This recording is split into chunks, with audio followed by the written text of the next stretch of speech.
आई बेर जे हम सब विरोध कर रहल के लेल जे आंदोलन कर रहल छियै ओइ में अहाँ सब सपोर्ट करबै ने पूरा एकदम आबि कऽ सपोर्ट करबै चीनी मिल खुला के है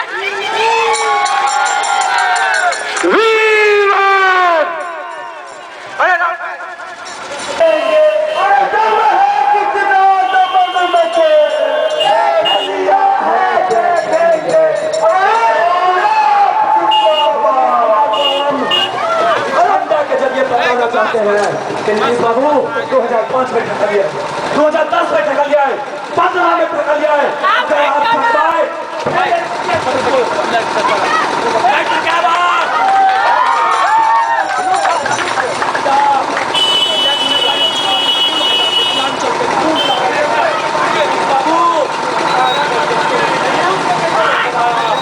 हमारा हमारा विज्ञान के चिंगड़ी का धुआं चाहिए लोहर की चीज में तो धुआं चाहिए अगर ये धुआं 2 साल में नहीं उगल तब निकला के चांदी पर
लगा लियो जैसे मेरे जेल में बंद करूं सेना कलेक्टर करूं हम सब नहीं मानो हम सब चीनी में लग रहबै हम जिला के विकास करवा कर रहबै नीतीश कुमार के सुनो के पड़तै मोदी जी के सुनो के पड़तै नहीं सुधी से संघर्ष करबै नहीं सुधी से संघर्ष करबै रोड पर रहबै ध्यान दे देबै लेकिन विकास करो के बनते मिथिला के पुलिस के परेशान करे जैसे आज अत्याचार करो चाहे की कर लिया नीतीश कुमार के अपन भेले बना वही कागज के खातिर वही कागज के खातिर भेजेंगे हमने सब कहेंगे टीचर के हम संघर्ष करबै हमरा चीनी चाहिए हमरा मिथिला के विकास चाहिए हमरा के लोग गंगा मिथिला के फूलों के चाहिए नेता सब ये मुख्यमंत्री नीतीश कुमार मुद्दा छई गड़बई घुमुदा शासन में कौन धरे मैं फिर ऐसे दुख के साधन बहुतो भुक्तो बिलखइए मैं फिर ऐसे दुख के साधन बहुतो भुक्तो बिलखइए हेलो यो उद्योग खुलै छै योन धाम आन राज्य में खुलै छै हमरा ई धाम नहीं खुलै छै किया नहीं खुलै छै पहले छलै आब नहीं छै साजिश छियै ध्यान देब अरे विचार किया और बोलने की बात है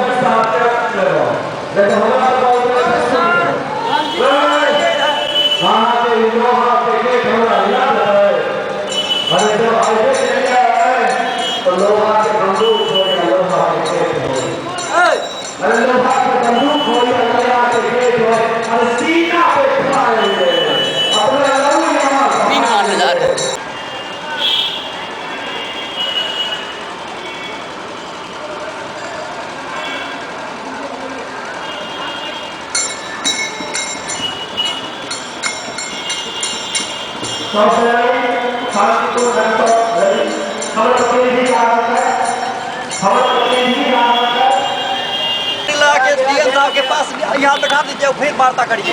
हम लोग कुछ नहीं करेंगे। कुछ सदस्य कहते हैं कि 2 ही आदमी जाएंगे, तो 2 ही आदमी आते, हम लोग इतने आदमी क्यों आए हैं?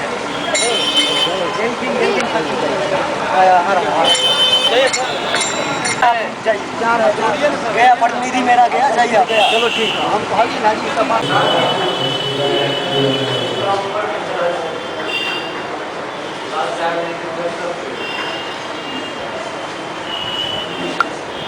बंद पड़ी हुई है। चीनी मिल जो खुलवाने के लिए दिया गया था, तो उसका सारा स्क्रैप बिक्री कर दिया गया। उनसे रिक्वेस्ट किया गया प्रतिवेदन देके कि वहाँ पर साइट पर चल के वीडियोग्राफी करवाएं, वहाँ क्या स्थिति है उसको देखा जाए और प्रशासन की तरफ से उस पर कुछ एक्शन लिया जाए। उन्होंने आश्वासन दिया है कि हम जितना जल्दी हो सकेगा इस पर कार्रवाई प्रशासन की तरफ की जाएगी। बाकी डॉक्यूमेंट हम मंगा लेते हैं, उन्होंने बाकी डॉक्यूमेंट हम मंगाते हैं। कुछ रिलेटेड डॉक्यूमेंट जो है उन्होंने मांग की है वो हम लोग दे रहे हैं। उनका आश्वासन आपको संतोषजनक लगा? उनका आश्वासन संतोषजनक लगा और अभी आश्वासन पर हम लोग उतना नहीं जा पाएंगे। एक्चुअली हम लोग का जो प्रजातांत्रिक तरीका है उसमें एक स्टेप है, तो हमें उसको फॉलो करना पड़ेगा। जो प्रजातांत्रिक तरीका है, मिल तो हम जाके वहाँ पर चालू नहीं कर सकते, मिल बंद पड़ी हुई है, वो तो प्रशासन के स्तर से ही मिल होगा। कि हमने जो भी फॉलो करना है, एक समय हम देखेंगे कि भाई प्रशासन क्या कर पाती है। अगर प्रशासन एक समय सीमा के अंदर कोई स्टेप नहीं लेती है, फिर यूनियन अपना एक रास्ता देखेगी कि उसका कानूनी क्या स्वरूप हो सकता है, या उसका सामाजिक स्वरूप क्या हो सकता है, या आंदोलन का क्या स्वरूप हो सकता है। उस पर विचार जो है यूनियन के द्वारा किया जाएगा। तो अभी का यही आश्वासन मिला है कि आगे की कार्रवाई वहाँ पे देखने के बाद की जाएगी? नहीं, अभी का ये मिला है जो वो सारे डॉक्यूमेंट्स मंगा सारे डॉक्यूमेंट को अध्ययन करेंगे, उनकी नज़र में नहीं है, क्योंकि इन्होंने कुछ दिन पहले ही प्रस्थापन यहाँ किया है, तो कुछ सालों से यहाँ नहीं है। तो उस रिलेटेड फाइल का वो स्टडी करेंगे। स्टडी करने के बाद उस पर वहाँ वीडियोग्राफी कराई जाएगी, जो हम लोग मांग की है कि वहाँ स्क्रैप सारा बेच दिया गया। चीनी मिल उनको चालू करने के लिए दिया गया, एक तिरुत इंडस्ट्रीज को चीनी मिल चालू करने के लिए दिया गया, लेकिन उन्होंने सारा स्क्रैप को बिक्री कर दिया वहाँ से। वहाँ अभी कुछ नहीं है, सिर्फ ईंट के वाल के सिवा कुछ नहीं है। आप लोगों ने कुछ समय सीमा का भी निर्धारण किया है? समय सीमा हमने उनको बताई है, लेकिन हाँ रिजनेबल जो समय सीमा हो, तो चूँकि प्रशासन की अपनी भी मजबूरी होती है, जब तक वो फाइल नहीं देखें, स्टडी नहीं करें, तो हम लोग ये आशा करते हैं कि 1-2 महीना में इस पर जो है कोई अस्थायी जो है कदम उठाया जाएगा प्रशासन की तरफ से। उजागर करें, सिर्फ ये नहीं कि हम प्रतिवेदन देने आ रहे हैं तो इसी की रिपोर्टिंग की जाए। क्योंकि इसमें विधायक भी शामिल है, बहुत सारे विधायक इसमें शामिल है जो कि अभी विधायक बन चुके हैं। तो हमें नहीं लगता है इसका कोई ये कर्तव्य है कि वो एक जनता की सेवा कैसे करेगी, वो एक देखे। अभी मैट्रिक और इंटर की परीक्षाएं ख़त्म हुई है, रिज़ल्ट आए हैं। अभी सबसे ज़्यादा गार्जियन में और बच्चों में एक परेशानी बनी हुई कि अब क्या करें, आगे करियर के लिए क्या करना चाहिए, आखिर मेरे कौन सा रास्ता सही है। एक शिक्षक हैं आप बताएं कि आप क्या कहना चाहेंगे उन बच्चों को, वो कैसे तैयारी करें, कैसे ये निर्धारित करें कि वो क्या करना चाहिए। 10th के बाद छात्रों के पास 2 ऑप्शन हैं। एक तो अगर साइंस बैकग्राउंड के हैं तो मेडिकल इंजीनियरिंग का एक सीट बनता है, और अगर आप कॉमर्स बैकग्राउंड के हैं तो CA ICAI के लिए तैयारी कर सकते हैं, और आर्ट्स बैकग्राउंड के हैं तो अपनी अपनी क्षमता के अनुसार उनको निर्णय करना चाहिए कि जनरल कंपटीशन की तैयारी करें, UPSC की तैयारी करें या BPSC की तैयारी करें। लेकिन 12th के बाद निश्चित एक सही फैसला लेने की ज़रूरत है। 12th के बाद भविष्य में क्या करना है उसका निश्चित आधार होना चाहिए और निश्चित दिशा निर्धारित कर देना चाहिए। 12th के बाद वर्तमान में इसमें भी 2 फील्ड अगर देखते हैं, साइंस वाले के लिए मेडिकल इंजीनियरिंग है, लेकिन खास कर इंजीनियरिंग में एक द्वंद्व की स्थिति रहती है। अगर नीट और IIT में अगर आप पास करते हैं तो आपको प्लेसमेंट अच्छा होता है, लेकिन बाकी बहुत सारे इंजीनियरिंग कॉलेज खुल जाने के कारण लगभग 10 लाख से ज़्यादा लोग साल में ग्रेजुएट हो रहे हैं और उस हिसाब से वैकेंसी नहीं होती। तो इंजीनियरिंग करने के बाद बहुत सारे लाखों रुपये पैसे की बर्बादी के बाद जॉब नहीं मिलती। तो मेरा सलाह होगा छात्रों का कि अगर इंजीनियरिंग की अगर सोच रहे हैं तो वो अगर उनका स्तर है कि वो IIT या NIT कर सकते हैं तो निश्चित जाए। बाकी किसी निजी संस्थानों में जाने से बेहतर है कि अपना ट्रैक चेंज करें, क्योंकि हो सकता है बाद में आपको परेशानी हो। मैनेजमेंट में भी अगर मैनेजमेंट की सोच रहे हैं कि भविष्य मैनेजमेंट करें तो उसमें भी ध्यान रखना चाहिए कि आपकी क्षमता अगर अच्छे इंस्टीट्यूट से पास करने की है तो आपको सफलता दिलाएगी, जॉब गारंटी रहेगी, नहीं तो आगे जाके बहुत ज़्यादा परेशानी होगी। इस संदर्भ में जनरल कंपटीशन और UPSC BPSC दो कैरियर बनता है।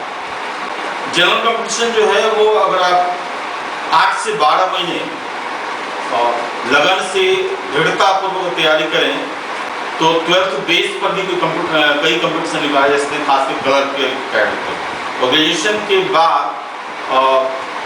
बैंक में अधिकारी स्तर पे और सुपरवाइजरी पोस्ट जो है ग्रेजुएशन स्तर पे लोगों के कैरियर को अच्छा दिशा दे सकते हैं। और इसके लिए 8 से 12 महीने तैयारी बहुत ज़्यादा है। बहुत अगर आप तन्मयता से, दृढ़ता से, लगन से, कंटिन्यूअस प्रोसेस में अगर आप करते हैं तो वो आपको दिशा दे सकती है। लेकिन अगर आप कैरियर में कुछ बहुत बड़ा बनना चाहते हैं, UPSC BPSC की तैयारी करना चाहते हैं, मेरा अपना मानना है कि अगर UPSC की तैयारी 12th से की जाए तो 12th पास करने के बाद की जाए तो लगभग 3 साल की अगर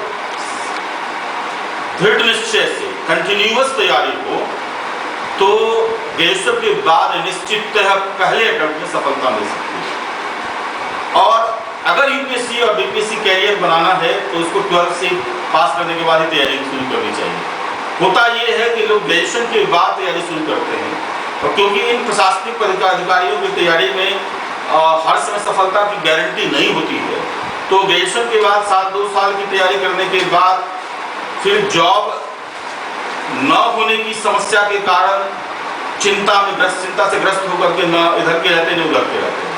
अगर 12th पास करने के बाद अगर UPSC BPSC तैयारी करेंगे तो ग्रेजुएशन के बाद आप निश्चित पहले दूसरे अटेम्प्ट में UPSC BPSC पास कर सकते हैं। इसकी एक और विशेषता है, जिस तरह का UPSC का सिलेबस चेंज हुआ है, अगर आप UPSC फाइनली सिलेक्ट नहीं भी होते हैं तो बैंक या SSC में बहुत सारे अधिकारी, सुपरवाइजरी पोस्ट के अधिकारी वर्ग के बहुत सारे ऐसे पोस्ट उसी कंपटीशन में आप आसानी से पास कर सकते हैं। तो मेरा अपना ये सोच है कि कैरियर के प्रति एक निश्चित मापदंड के अनुसार यानी अपनी क्षमता को आंकने के बाद ये निर्धारित करना चाहिए कि हमें क्या करना चाहिए। और अगर 12th के बाद अगर सही निर्णय ले लेते हैं तो आपको कम समय में सफलता मिलेगी, निश्चित दिशा में सफलता मिलेगी। अगर अनिर्णय की स्थिति होगी तो बहुत परेशानी हो सकती है। ठीक है, खास के मेडिकल इंजीनियरिंग के क्षेत्र में जितना मेहनत किया जाता है छात्रों के द्वारा, अगर वो मेहनत जनरल कंपटीशन में या UPSC BPSC में किया जाए तो उससे ज़्यादा सफलता की प्रतिशत गारंटी है बनस्पत वहाँ। दूसरा है कैरियर पॉइंट ऑफ व्यू से भी यहाँ जल्दी मिलने की संभावना है, वहाँ उसकी गारंटी नहीं होती।